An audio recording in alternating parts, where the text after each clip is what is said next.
The Ultimate Warrior was, to put it bluntly, a ridiculous man. Not in the fun way wrestlers usually are. When I say ridiculous, I mean he, when releasing an official workout kit, included a 10-page foundational essay about where your exercise head needs to be. Of all the documented ridiculousness of the Warrior out there, one of the ones that tops the list is the time his company, Ultimate Creations, sent legal threats to somethingawful.com after they featured his website in their Awful Link of the Day column on April 8, 2005. This is the time the Ultimate Warrior feuded with a website. If you've been online for any length of time and engaged with internet culture in any meaningful way, there is a near 100% likelihood that your experience has been shaped by something that came out of Something Awful. The entire concept of Let's Plays, Slender Man, Grover House, all of it flows back to this one comedy website run by Richard Lotax Kianka. The site's main attraction eventually became the forums, but there was also the front page. Bringing this up usually gets people asking, there's a front page?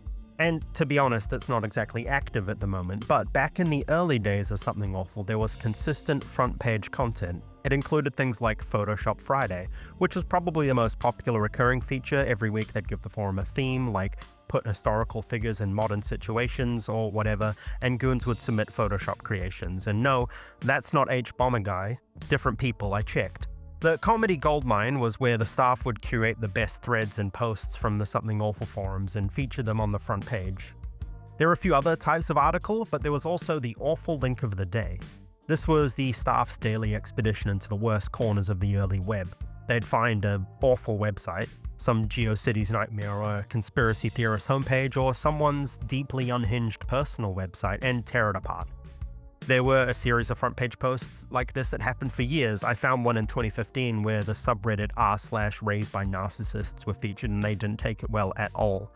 But back in 2005, this brought about some legal trouble, leading to Lotax posting an article called Something Awful versus the Ultimate Warrior.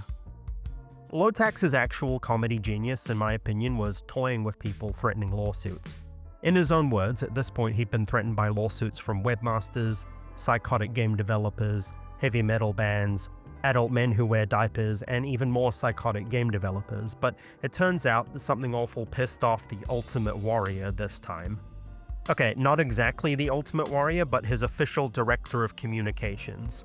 Author Zach Parsons, sometimes known as the Human Lawsuit and probably better known for writing actual books these days, had highlighted Mr. Ultimate Warrior's homepage as an awful link of the day on the 8th of April 2005. The Ultimate Warrior, well, despite being a cocaine elemental during his prime, had become a washed-up racist cocaine elemental due to the extreme amounts of CTE that folding chairs, suplexes, and back body drops you go through as a professional wrestler came to roost in his brain. As was put by a Deadspin article after his death, the Ultimate Warrior was an insane dick. At one point, he tried to get into the fitness market, releasing something called the Warrior Workout. There were no exercises in the kit, only a 75-minute audio recording of Warrior yelling motivational slogans, and a 10-page foundational essay, setting the record straight on where your exercise head needs to be, in all caps. I love the Ultimate Warrior as a wrestler. I love everything about him. By the point that this link had gone up as an awful link of the day, he had pivoted to becoming an ultra-conservative, ongoing chode situation of a man. This was around the time he'd given a speech at the University of Connecticut and was quoted as saying, "Queering doesn't make the world work." And upon being asked a question by a student from the Middle East, he advised him to go get a towel. In this link of the day, Zach had called him a crazy Republican with iron determination and the crazy racist Ultimate Warrior. Chris Lewis, the Ultimate Warrior's director of communications, apparently didn't agree with Zach's characterization. As director of communications for Ultimate Creations Inc., which owns all rights associated with the wrestling character Ultimate Warrior, part of my job is to address any violations of Ultimate Creations' intellectual property rights associated with the character. Consider this email as your fair notice that we consider your site to be in violation of these rights. A current posting on your site refers to the Ultimate Warrior as a racist, a statement that is not true and is clearly libelous. Further, Ultimate Creations Inc. has never authorized you or anyone affiliated with your website to use the image or likeness of Ultimate Warrior. If the offending portion of your post is not removed by 9 a.m. on Monday, April 11, 2005, we'll be forced to take appropriate legal action to address the libel and unauthorized use of the Ultimate Warrior's likeness. We also expect an apology for your outrageous accusations against Warrior. Sincerely, Chris Lewis, Director of Communications, Ultimate Creations, Inc. The whole email reeks of saying I'll sue as a magic spell that makes people do what I want, if I'm being honest. First off, he said the racist stuff in public at a university where it got reported on in the news as being racist, so my non-lawyerly opinion is that doesn't quite clear the bar for libel. And second, this is all taking place in America where the First Amendment is 100% in play here, and the unauthorized use of image or likeness is probably the weakest claim of them all. The only image used in the article was a cropped photo that appears to originate in a November 1988 issue of WWF magazine, which means that Ultimate Creations Inc. didn't even own that image. The WWF, now WWE, would own that image, so even if they had a case about unauthorized use of likeness, which they don't, they'd be threatening legal action over an image they don't have the rights to use. The WWF would own it. It's legal threats all the way down, except none of them are actually legally sound. And Lotax knows this and responded with the respect it deserves, which is to say, none. He opens by saying he'd assumed Mr. Ultimate Warrior had fallen off the face of the earth sometime after his stunning WWF career, and had to do an internet search just to figure out what the guy was even up to these days. Then he quotes Warrior's own words back to him, all that stuff about First Amendment rights and being unafraid to tell the truth, and points out that Ultimate Creations Inc. is doing exactly what they're accusing liberals of doing, whining and threatening lawsuits when free speech offends them personally. He even offers the Ultimate Warrior a free, full-featured Something Awful forums account, a bargain, at $29.95 value, so he can come to the Something Awful forums and defend himself directly if he wants. Alas, it was not meant to be, as the dreaded Chris Lewis, Director of Communicating to Communicators, decided to get a little political with it. Dear Mr. Kianka, it's sad to see that your judgment is as poor as the quality of your site.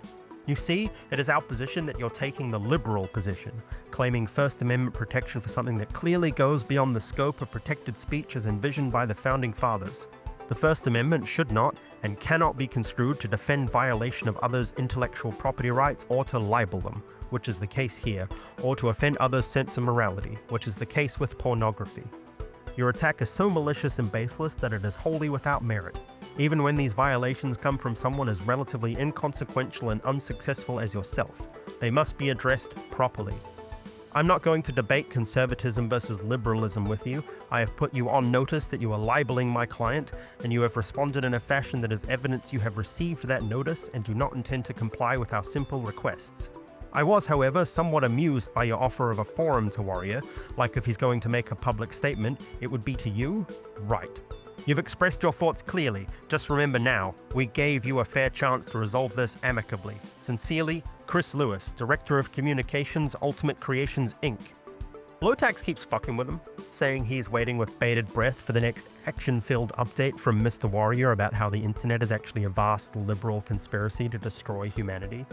May you and your bicycle streamer-wearing boss both enjoy a successful libel, slander, intellectual copyright, insane washed-up pro-wrestler lawsuit against me. I have but one request. Can Mean Gene Okerlund be present in the court when your boss testifies against me?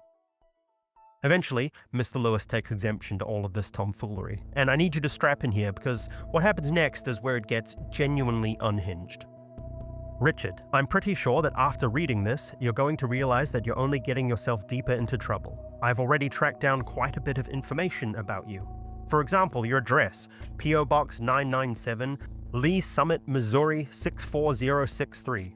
Did you know that for only $1, someone can go to the post office, fill out a simple form, and find out the street address of the individual who rented the box? I also know your wife's name is Megan, and the two of you were married on February 13th, 2005. I've also tracked down a street address and telephone number for another Richard Kianka. I actually called this telephone number. This was either you or your father. A terrible shame that you don't have the balls to claim your own name, little man. Speaking of little man, I've also managed to track down a couple of pictures of you, which I've attached to this email. You should really spend less time typing away at your computer and a little more time at the gym. Those arms of yours look like spaghetti, and those rosy red cheeks of yours are quite manly as well. Bottom line, if you're going to talk tough, you need to be prepared to back that up. To use the old, but in this case appropriate cliche, you're letting your mouth write checks that your body can't cash. Listen, this isn't going to turn out the way you want. Okay, this is a long email. This is a long email, team, but we're gonna keep going, okay? This gets crazier. Listen, this isn't going to turn out the way you want it to, Richard. Given that you attended Vanderbilt University, you're ostensibly a smart fellow. By now, I'm sure that you're aware of the fact that you're in the wrong by permitting outright libel against Warrior on your website. I'm also sure that you realize that you've only made matters worse for yourself by passing along my email address to your minions so they can harass or threaten me. How cowardly of you to bring in others when you simply lack the fortitude to stand up for yourself. At this point, I've already tracked down 2 of the emails from your fans. One from Truman State University and one from Sonoma State University. I've had long talks with the IT supervisors at each school. The young men that you brought into what could have otherwise been a simple and civil disagreement are now facing disciplinary action, including suspension from their respective universities, because they were foolish enough to bite on your plea to have your little followers harass and threaten me. I'm sure you're going to swear up and down that you had nothing to do with this escalation, yet this is one situation in which you're not going to be able to escape responsibility for your actions. Your ego has gotten the better of you, Richard. I see by reading a bit of your site that you've been threatened before. However, you're in the big leagues now. This is serious business. Warrior fought a 5-year legal battle with Titan Sports to secure ownership of his character, and he prevailed. You're little more than a fly to be swatted to Warrior and myself, and Richard, when we swat a fly, we swat the hell out of it. So Chris has spent the last few days doing what can only be described as extremely normal behavior, which is stalking Lotax on the internet. He's tracked down his real-life address, found his wife's name, found pictures of Lotax and attached them to the email so he can make fun of his rosy red cheeks. I'd do the same. He called Lotax's father on the phone and got mad they wouldn't claim their own name, and then he tracked people down to 2 universities he claims they're going to get suspended. We've progressed from lawsuit threats to stalking people and calling them ugly over the email. A man as controversial as Lotax is no stranger to being doxxed, so instead of being intimidated, he continues mocking the Ultimate Warrior Entertainment Group by offering up even more personal information about himself.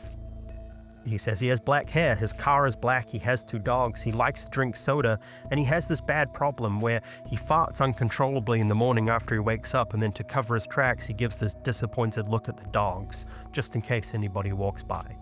He then follows up with a second email seeking clarification on the previous legal threat from Chris.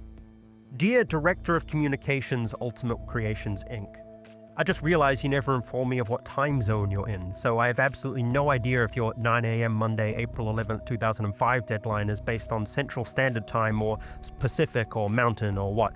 Could you just let me know what time zone you're in so I can adjust my schedule accordingly? I hate to be at the doctor's office or something when the deadline comes up. I plan to be seated firmly in my legal lawyering chair so as to save my ass when you attempt to blow it off with your awesome lawsuit. Also, from now on, I'll refer to you as Peaches. Sincerely, Richard Kiyanka. And at this point, I guess the mist leaves Chris's eyes and he gives up, claiming, I would have very much liked to speak with you via telephone about this. I have about 24 irons in the fire right now for Warrior.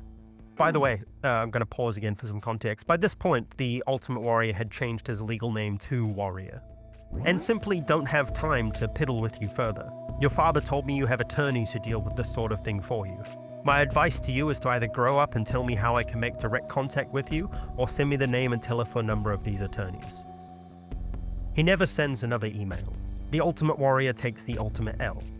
A lot of Something Awful readers have actually walked away from this legendary article over the past 20 years, thinking that Chris Lewis isn't real, it's a bit that Lotax made up. It's not out of the question, the Leonard J. Krabs legal barn exists, and yes, I will talk about Leonard J. Krabs in a future episode.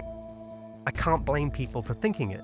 The email's so over the top, so cartoonishly threatening, and makes Chris Lewis look like such an unhinged psycho that it reads like satire. Surely, nobody acts like this and exists in real life. Except Chris Lewis is real. The Ultimate Warrior sued the WWE a few times in his life. Chris actually mentioned it in one of the earlier emails. He sued WWE about the self-destruction of the Ultimate Warrior DVD, and then he had that 5-year-long lawsuit to regain his intellectual property rights to the Ultimate Warrior persona. David Bixenspan, a freelance journalist best known for his coverage of pro wrestling, tracked down some of the records about the self-destruction of the Ultimate Warrior DVD lawsuit, and it turns out that Chris was deposed in this lawsuit. He's a real person, and he was asked if, in addition to some business deals they'd discussed, if he could recall talking about the Warrior's difficult-to-work-with reputation. He testified, "In my opinion, the key thing that prohibited Warrior from having a comeback either with New Japan Pro Wrestling or Total Nonstop Action Wrestling was the fact that, well, I remember Dave Marquez with New Japan and Jerry Jarrett with TNA said that the reputation that Warrior has for being extraordinarily difficult to work with and things of that nature is the prime reason why we can't offer him the kind of money that he wants to come back." Lewis made sure to stress it wasn't about the Warrior's Q value, which was also discussed in the deposition. That's his definition of mainstream star power. But the guy was still famous. Chris is on record stating that nobody wanted to work with him because he had a reputation for being an absolute nightmare.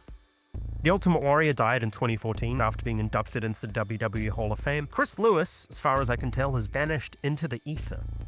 Probably for the best, but now you know he's real and you know he sent these emails. Thank you for watching. And don't forget, doing a lot of cocaine and getting CTE makes you stupid, but also, the internet makes you stupid. Walk into the bank with some shit in your pants, 'cause you had too many crystals and you somehow tried to dance. Walk up to the teller with an awkward grin on your face. Hand over the shitty check to him, and it's time to get paid. But he says he can't cash it, 'cause it's covered in shit. There's no way to sign it, and it's not even legible.